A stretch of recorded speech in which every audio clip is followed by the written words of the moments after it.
तीन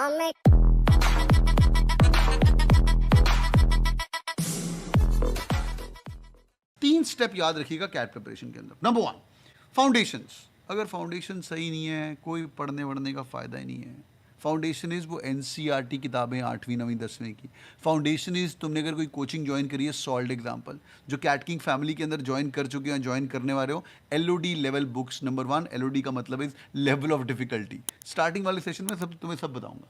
फाउंडेशंस, बिना फाउंडेशन छोड़े आगे जाना ही नहीं है। आपको पता होना चाहिए फॉर्मूले क्या हैं, ज्योमेट्री के क्वेश्चंस क्या हैं। ये अब आपको 3 महीने का टाइम लगेगा। नंबर 1, उसके बिना आगे मत जाना। लोग बोलेंगे, मैं भी बोलूँगा आपको, अर्थमेटिक सबसे इंपॉर्टेंट है, अलजेब्रा सबसे इंपॉर्टेंट है, सिर्फ यही कर लो हो जाएगा। बिल्कुल इंपॉर्टेंट है, बट व्हाट इफ पेपर के अंदर अर्थमेटिक अलजेब्रा बड़ा मुश्किल आया एंड नंबर सिस्टम या ज्योमेट्री या कोऑर्डिनेट ज्योमेट्री जो तुमने छोड़ा हुआ है, या modern maths, permutation, combination, probability, Bayes theorem etcetera number system में, तो भाई तो तुम्हें वो कोई अच्छा बच्चा कर लेगा जिसने अपनी फाउंडेशन सही किया था।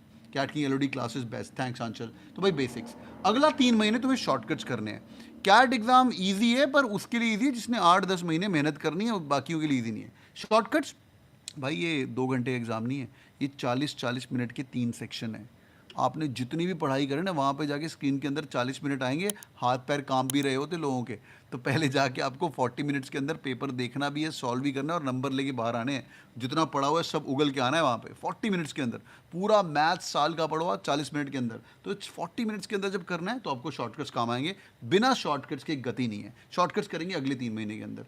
फाइनली तुम्हारा 3 महीने जो रिमेनिंग होते हैं उसके अंदर तुम मॉक टेस्ट देते हो, अपने शॉर्टकट्स को और थोड़ा सा फिनिश बनाते हो, एंड फाइनली कुछ कुछ टॉपिक्स अच्छे रह जाते हैं, कुछ कुछ टॉपिक नॉर्मल रह जाते हैं। बट जो तुम्हारे नॉर्मल्स हैं वो तुम इतना प्रिपेयर कर लेते हो, इसका कोई ईजी क्वेश्चन आया तो मैं कर लूँगा, क्योंकि सारी प्रिपरेशन नहीं हो पाती लोगों से। Let's be very candid, let's be very honest, because जो टॉपर है वो भी 50% पेपर सॉल्व करके आ रहा है। टू बी मोर प्रिसाइज, 68 में से जो बंदा 30 सवाल सॉल्व करके आ रहा है वो 90% लेके आ रहा है, 99% लेके आ रहा है।